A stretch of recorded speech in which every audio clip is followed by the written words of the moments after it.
Hi எல்லோருக்கும் வணக்கம். இன்றைக்கி என்னோட குட்டீஸோட லஞ்ச் பிரேக்ஃபாஸ்ட் பார்க்கலாமா? குழந்தைங்களோட ஸ்நாக்ஸ்க்கு அவல் கொழுக்கட்டை தான் பிளான் பண்ணியிருக்கேன். நான் மெலிசான அவல் எடுத்துக்கிறேன். ஒரு டைம் வாஷ் பண்ணிவிட்டு அகைன் ஒரு 5 மினிட்ஸ் ஊற வச்சுருக்கேன். இதே நீங்கள் கெட்டியான அவல் எடுத்துக்கிறீங்கன்னா ஒரு 10 to 15 மினிட்ஸ் ஊற வச்சு எடுத்துக்கோங்க. ஊற வச்சிருந்த அவல்லேருந்து தண்ணி நல்லா ஸ்குவீஸ் பண்ணி இன்னொரு பவலுக்கு நம்ம மாற்றிக்கலாம்.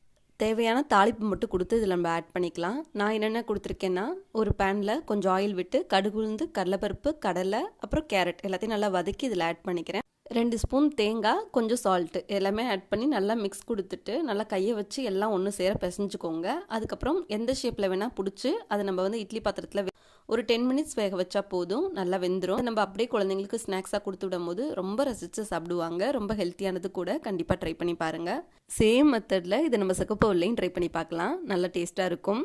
மார்னிங் குழந்தைங்களோட பிரேக்ஃபாஸ்ட்டுக்கு இடியாப்பம் தேங்காய் பால் தான் ரொம்ப அவங்களுக்கு ஃபேவரட்டான ஃபுட். இது அவங்களே எடுத்து சாப்பிட்டு போயிடுவாங்க. இதுலேயே கொஞ்சம் கொழுக்கட்டையும் அவங்களுக்கு வச்சோமோ அப்படின்னா அவங்களுக்கு ரொம்ப பிடிக்கும். குட்டி பாப்பா இப்போ தான் ஸ்கூல் போயிட்டுருக்காங்க. அவங்க எப்படியுமே டெய்லியும் ஒரு டிஃபன் பாக்ஸ் அங்கே வச்சுட்டு வந்துடுறாங்க. ஒன்று ஸ்நாக்ஸ் பாக்ஸு இல்லை டிஃபன் பாக்ஸு இல்லை ரெண்டையும் சேர்த்து வாட்டர் கேன் எல்லாத்தையுமே அங்கே வச்சுட்டு வந்துடுறாங்க. உங்கள் குழந்தைங்களும் இப்படி தான் பண்ணுறாங்களான்னு கமெண்ட் செக்ஷனில் சொல்லுங்கள்.